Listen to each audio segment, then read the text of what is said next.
Hey, hey, y'all. Come on in. Come on in. Welcome to Wealthy and Worthy Wednesdays. We are checking in today. Today's our final Wealthy and Worthy Wednesday for 2025. All of our teams are going to be taking a break and coming back. In the new year. Hold on one second, because I think I'm having a hard time getting my squad in. So let me see.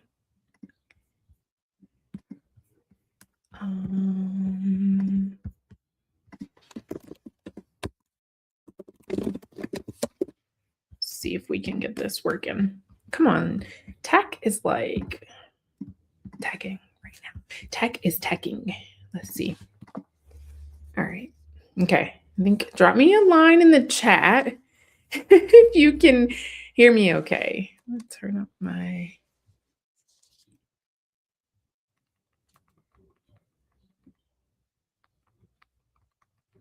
Let's see. All right. So we should be good to go. The other ladies are joining. I don't know why this like shows up twice. Might have to fix this. Okay, let's see. Jeez.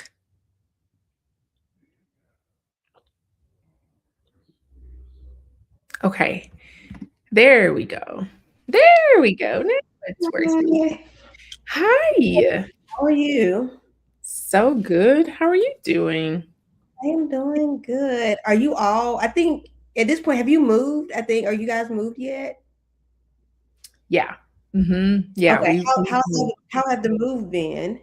The move has been good. The move has been good. I'm very appreciative of being able to kind of lay low and let my support show up for me. So that has been really good. It's been really good. So we are live. I'm trying to see if...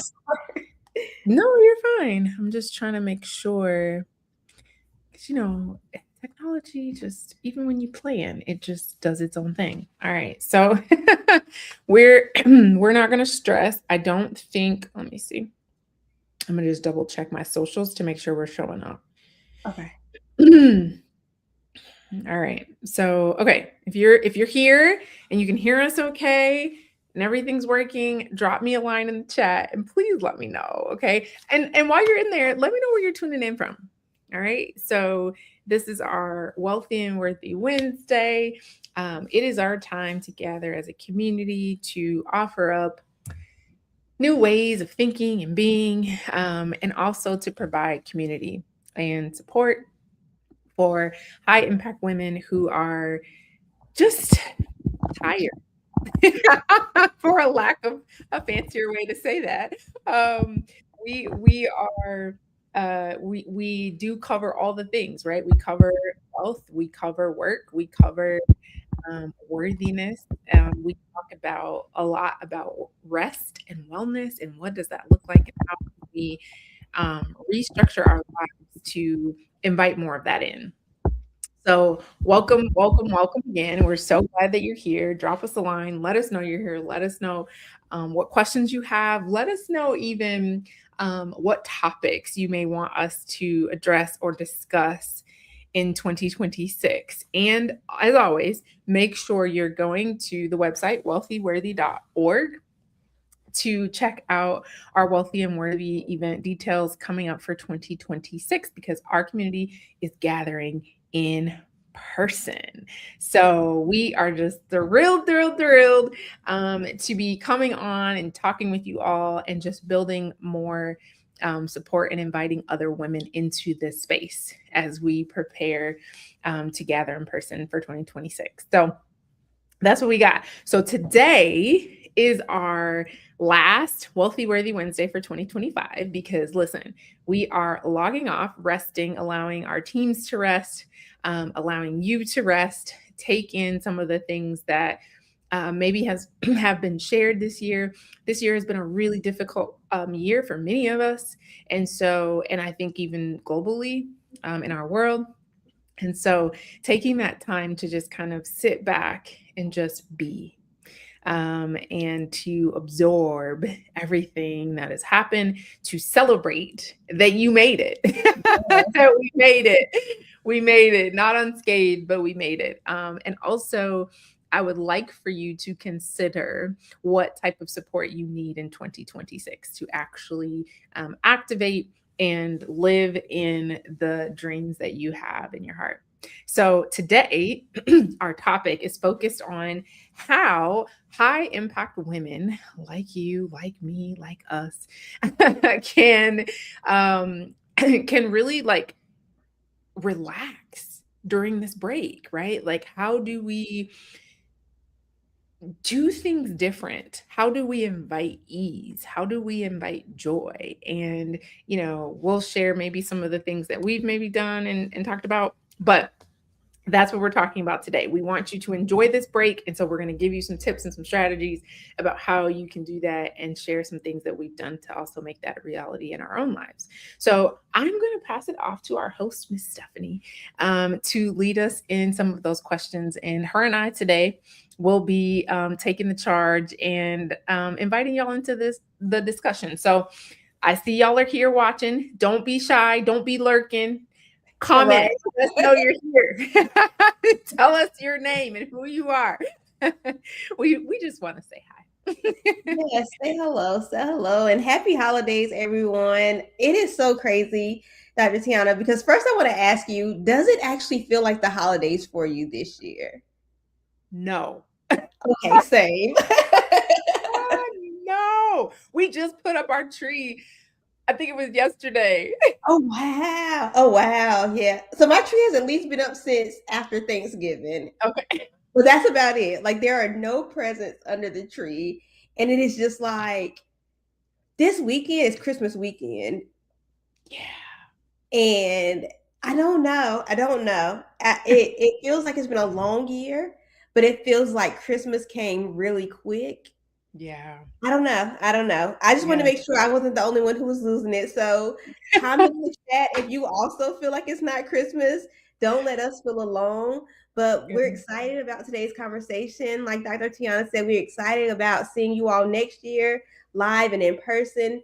And we're just very thankful to have made it through this year. So we're going to be talking about this holiday season and what boundaries look like for us. And so, Dr. Tiana, I know personally that you are the queen of boundaries, right? And so as we head into the holidays, you've got to tell us like what boundaries have you put in place, and what's one that you feel has changed everything for you personally? Ooh. Oh, wow. Oh, man. Okay. Okay. I like that question. Okay. Thank you for that. I first, okay, before I answer, I first want to define, as a researcher, as a scientist, we always have to define the thing, right? And so Yeah. I like to define for you all what boundaries are, right? So for me, boundaries are the things that I enforce in my life that protect love and that allow me to be kind to you, but to be kinder to myself. Mm. And so for me, if I had to choose one boundary that has changed everything as it relates to the holidays, I would say it is not getting gifts. Oh wow. That's a hot topic. Yeah. So, okay. So I think it goes back to, not I think, it goes back to, right, like what I value, what is important to me. And that is people and experiences. And so for me, it was so stressful trying to buy gifts for every single person or feeling obligated to buy gifts for every single kid, right? I Yeah. am the second oldest of 10 children. Mm. There's apps, and I was one of the last of my siblings to have children. So there were a lot of kids in my family, not just, friends or church community, like my immediate family, massive. Wow. Yes, and so it was just so overwhelming. I didn't like the guilt that I felt if I couldn't, or if I forgot somebody. Um, and so I decided, okay, I'm gonna figure out what works for me, what feels right for me. So now it's I do give gifts, but they are to children. Mm. That's real. And it's to the children in my family on birthdays.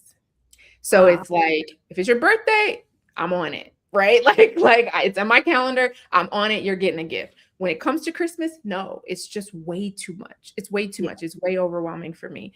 So, that I think has really made a huge change in my life. And I think even now it's being challenged just this week, right? Because my husband's like, well, what are we going to get to? That's two is one of my son's nicknames. And I'm like, nothing. Nothing. We're going to Mexico. Like that's That's the gift. yes, that's the gift. We're taking a family trip. So and my husband's like, I want him to have, something. And I'm like, we just moved. We just saw that he has 15 boxes of toys that don't fit in his room anymore, right? So it's like I think you get to places where you do or where you are challenged by those boundaries, right? But I think you just have to anchor in or assess whether the boundary is still relevant, whether it still preserves that love, whether it still allows you to be kind to yourself, but kinder, or kind to others, but kinder to yourself. And then once you make that assessment, then you act accordingly. So, yeah, I would say that was the big one. What about you? Wow. Oh man, I don't know because that's why I said you're the queen of boundaries. Okay, I still struggle in that area. That's okay. That's Um, okay. I would say one of my biggest boundaries has been not feeling obligated to say yes to everything during the holiday season because obviously it's the holiday and everyone has holiday parties. Yeah. Everyone, I mean, there are parties in abundance. And as much as I would love to be there, also everyone in my family, it feels like has a birthday in December. And it's just like realistically, we can't do all of this. I cannot. And I even make a joke. I was like, could we not space some of this out? Like, why did life have to pile this all up at one time? And so dismissing myself from feeling like I had to show up everywhere all the time during the holiday season, that has been the best because for me that becomes expensive, right? We're talking about wealthy and worthy. It Yeah. became expensive because if I am going to a holiday party, a birthday party, I have to find a babysitter. That costs money. I have to use gas. That costs money. Most holiday parties also ask that you bring a gift. I have to buy a gift. And so just being able to say, you know what, I love you guys, but I can't make this. That has been big for me. Mhm. But because this is wealthy and worthy, and I want to actually speak a little bit. We won't get too deep into it, but I would love to hear how even saying no to Christmas gifts has helped you protect your wealth. Could you expound on that a little bit? Mhm. Because I think that's something that we don't think about. Like honestly, the world just teaches us it's Christmas time. You buy a gift, right? You buy a gift for everyone. It's the time of giving, and giving can look different, right? Because you said an experience. So I would love for you to just talk about the wealth part and protecting your wealth during the holiday season because I think that is important to our audience. Ooh, come on. Listen, I'm protecting wealth, holiday or no holiday, right? Okay.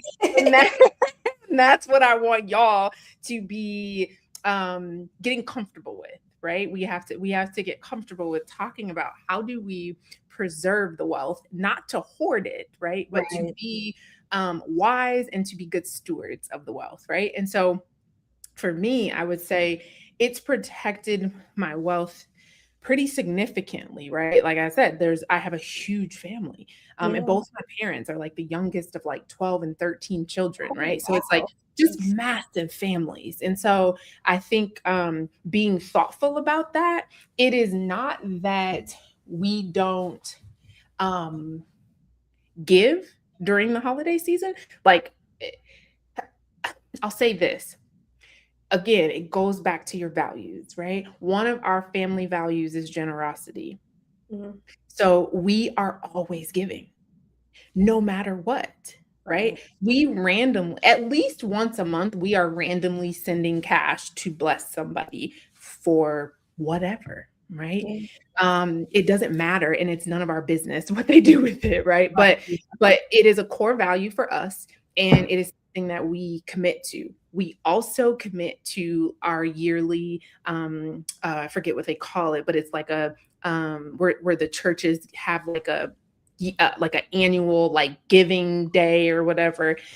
Some churches do it like at the beginning of the year. We've been at part of church, some churches that do it at the beginning of the year, but the church that we're at now does it at the end of the year. And so we do have a number that we decide and agree upon as a family that is a sacrificial number that we give, right? And so we just did our big gift. I think it was last week we just did our big gift, right? And so we are giving. Yeah. We are just choosing, right? And being wise and using wisdom, how we steward our resources and how we share the wealth. Our goal is to always share the wealth, right? And so it's not about hoarding or being greedy. It's about being wise Right. and buying gifts for people out of obligation for me is always a signal that I'm not aligning and my heart is not in the right place to give.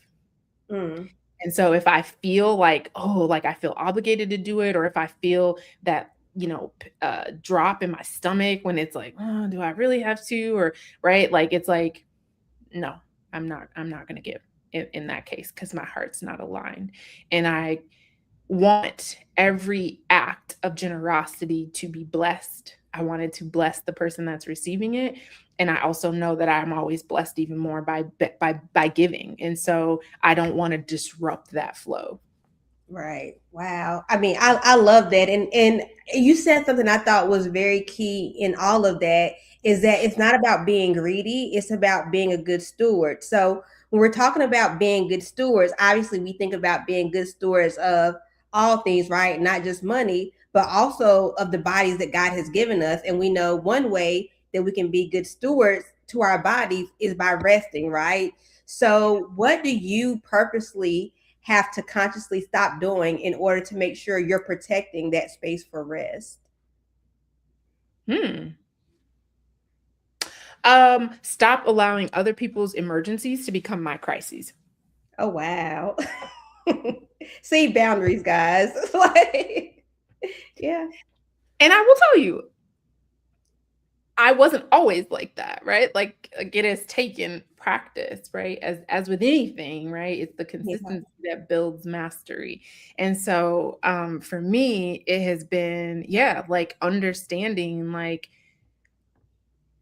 what's mine to carry and what's mine to support and come along. And, to put it simply, right, it's using discernment to decide if something is my assignment or not, right? Because I'm an empath, I'm a very, very highly empathetic, highly emotive person. I can care very, very deeply. And I have had to learn, and the Lord has taught me, right, how to even steward that well. Yeah. Because there were times when it was like, just chasing emergency after emergency because other people were not stewarding their own lives appropriately. And so it fell to somebody else, right, to fix it or Right. to help or to whatever. And so I think, recognizing that I'm not anybody's savior and that they can save themselves and they can figure it out has really just allowed me to rest when I need to and protect my energy. which is Right. something that I think and I want you all, even in this discussion, over the next 2 weeks as we take this break, I really want you all to be thinking about that and being mindful about your energy. Like, where does it flow? Where does it feel stagnant?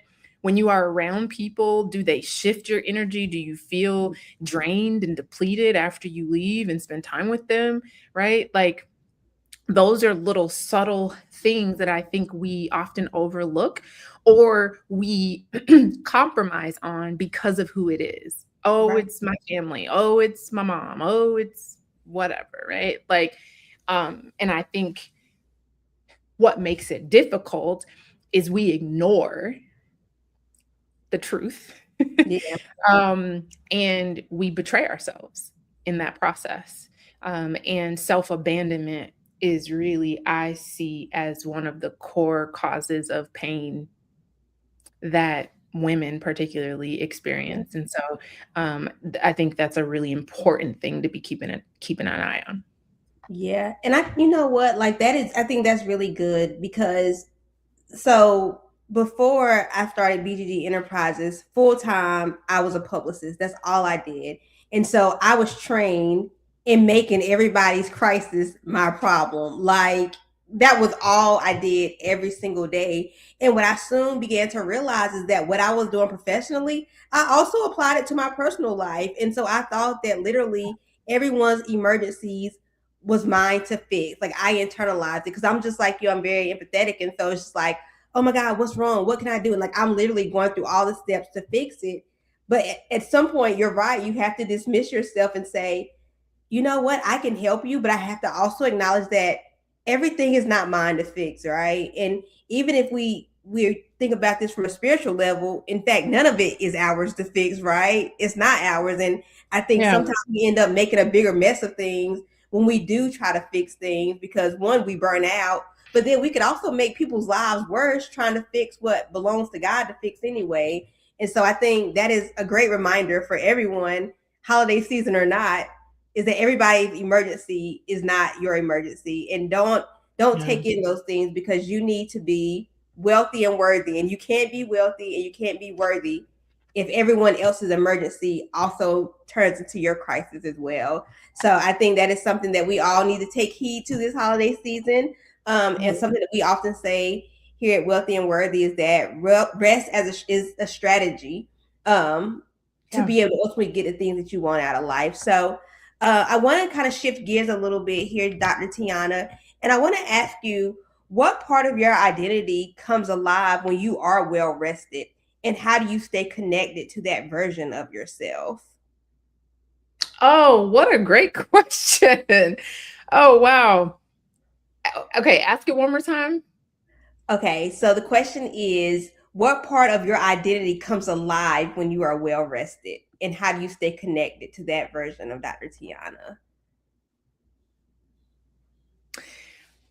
The version of myself that comes alive when I'm well rested is, I say twofold. It's the highly, highly, like silly almost like Mm. I think, and I don't know if lately it's because my son is at the age where like he's 3, and so it to me this is the age where it gets really fun, because I can see he's showing his personality, and like he's a little jokester, so he like does funny things back and forth, and so I just feel a great like high level of like just silliness with him, and I think it's great. And of course, when I'm not well rested, right, it's a little more difficult for that to show up. And then the other thing I would say shows up in my personality is creativity. Um, Mm-hmm. so I love like crafts and arts. I'm a scrapbooker. I got all the things. And so when I am, rested and like feeling most like myself, you will find me creating something. And sometimes that even shows up in my business. Like I Right. may, design a new book or an ebook, or design, maybe a new course for my mastermind group or something. So yeah, I'm always thinking of how to create and how to transfer the knowledge that I have and the wisdom that I've been blessed with to my community. So Yeah. that I would say it shows up in that way. What about Yeah. you?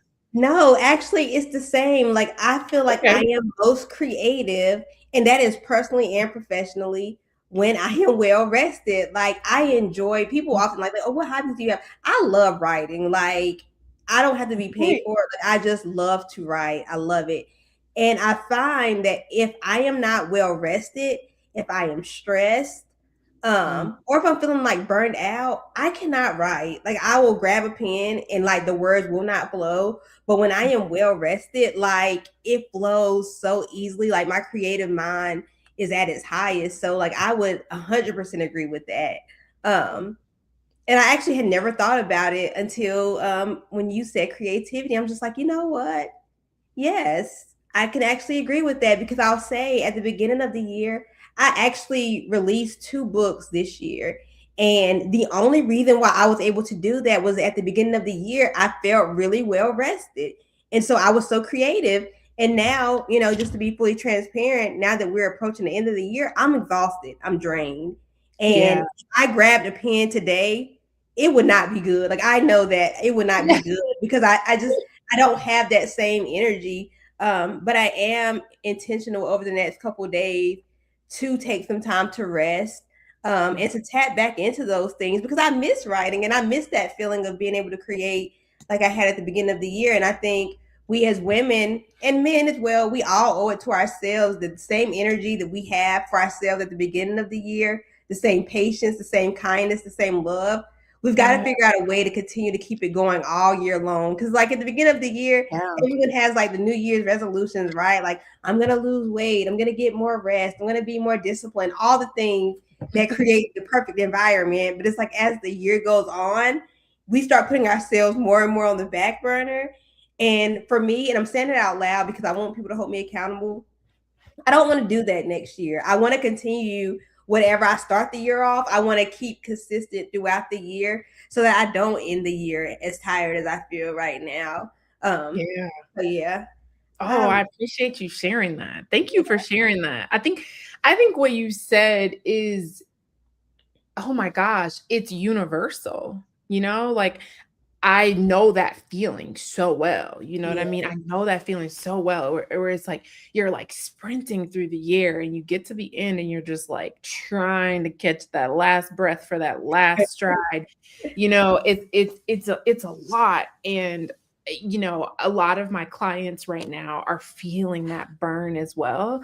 yeah, Um, and I think what we have to know is that the energy and the motivation that comes with a new year is beautiful. But we also have to know, and you have to understand, those of you watching back, is that motivation is not enough to sustain you through all of the year, right? And right, that is why community is important because it's not the information and it's not a lack of desire or will to do the thing. It is lack of support yeah, and lack of accountability, right? When we don't have those things, it's very difficult to show up and be who we say we want to be. And so we wander in the wilderness on our own, right? Thinking I'll figure this out if I just work harder, just put my head down and just push through, it'll be different on the other side, right? But that's not real. That's not true. The only thing that changes it is you changing how mm, you navigate this thing, right? And so the years of, trying to white knuckle it and just like motivate yourself and push yourself and rally yourself through, they have to be done. Like you have to just make a conscious decision. Like I am no longer going to keep suffering in this way. I'm going to intentionally put myself in community and I'm going to have other women who can speak life, who can remind me of who I said I wanted to be, and really encourage you, right? When you're not showing up as that person, right? right, yeah, Um, One of the other things that I also want you all to be mindful of and educate yourself on is the fact that there are actually different types of rest. mm, And many people don't know this, right? But Dr. Dalton, listen, we shouting out the doctors around here. She is the pioneer of this concept, right? And so I use a lot of her concepts in my work in coaching women because we forget that we are very dynamic and complex creatures. And so the types of rest that we need are physical, mental, sensory. Mm, So get off the screens, right? right. Um, Yeah. creative, emotional, social, and spiritual. Oh, wow. Wow. Okay. So there are multiple types of rest. And I like that she coined 7 types of rest because it kind of aligns with there also being 7 types of intimacy, which people also don't know. Right. And so when you think about intimacy and being in close proximity with folks, developing and building relationships, healthy relationships, there are 7 types of intimacy that you can have with a person. And physical intimacy is only one of them. Huh. Never knew that. Right. Me and my husband coach that a lot in our couples work. Right. And it's amazing to see the couples who like their jaws just drop because they're like, what? There's what? Right.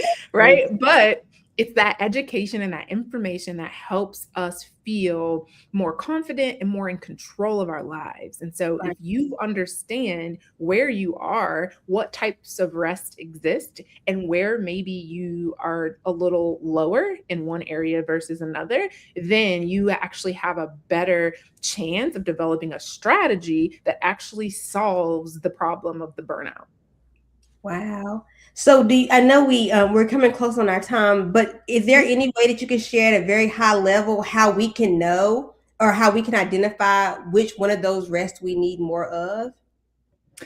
Ooh, that's good. That's a great question. Okay, so the first one I would say is to check out Dr. Dalton.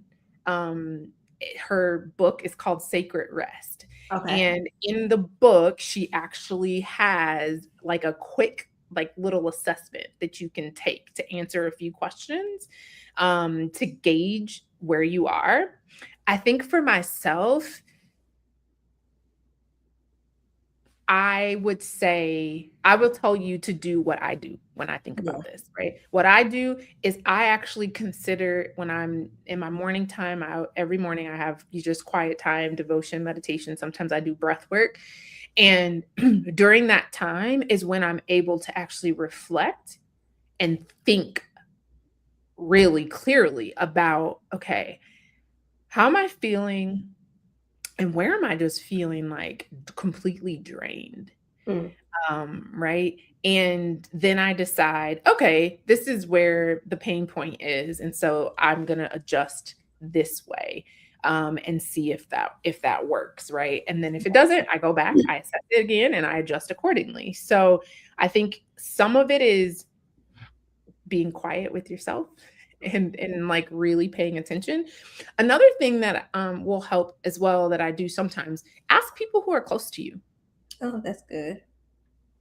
Ask people who are close to you. My husband is the number one, right? Like I can it's funny, I was at the doctor's appointment yesterday and she had like asked me something about like I think it was like my memory or something, like, do I forget things or like whatever? And like I was like, oh no, whatever. And then my husband's like, well, you do this thing, like, and so people who are closest to us can often see us very clearly, much more clearly than we see ourselves sometimes. And so, yeah, I would ask, like, what do you see? Like, if you had to choose, a place that you felt like I needed to really unplug or disconnect, like, where would that be? And that can help you as well get a little bit more insight. Oh, I love that. I love that. Okay, so as we wrap up today, I do want to end with talking a little bit about 2026. What Yeah. is one thing that you want high impact women to stop carrying or stop expecting of themselves or stop apologizing for? Oh, say the question again. So, as we're stepping into 2026, what is one thing that you want high impact women to stop carrying, stop expecting of themselves, or stop apologizing for? Hmm. Hmm. This is a good one. Okay. This is what came to my heart. Okay, What I want you to stop apologizing for is wanting more.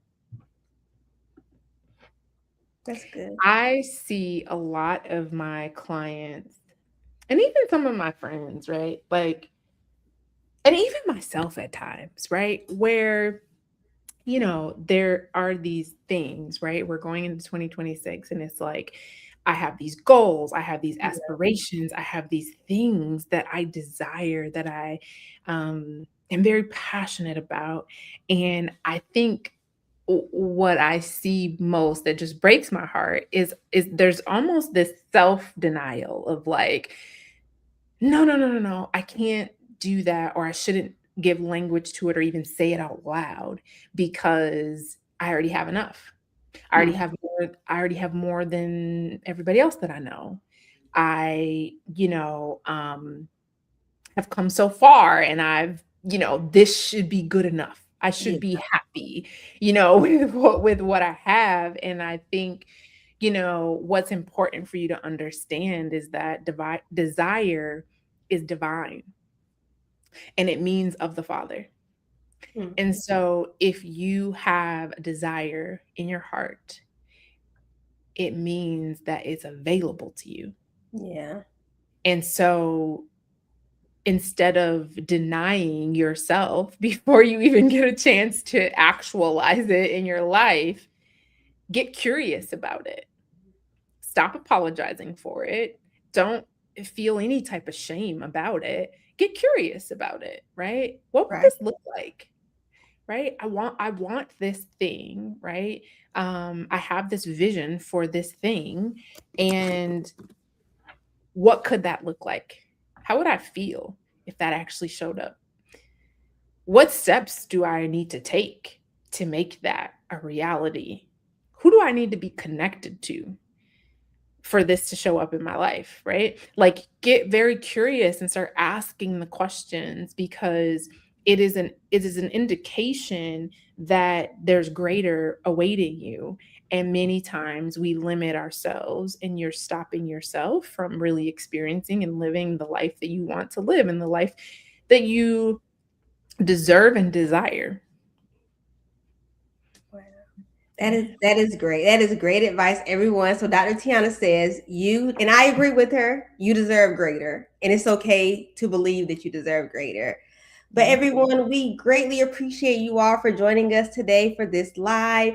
If you enjoyed this, please share it with the family or friend. And most importantly, let us know if we'll be seeing you next year at Wealthy and Worthy, because we're so excited about coming together to be able to share some of these tips. I mean, I think even today alone, Dr. Tiana has unlocked so many keys. And when we talk about preserving our wealth, if you are like me and you have no presents under your Christmas tree, just know maybe there's an indicator there that you need to preserve your wealth. But most importantly, this holiday season, we hope that you take some time out to rest and know that you are worthy, know that you are loved, and know that you will make it to the other side of 2025. And we will see you in 2026.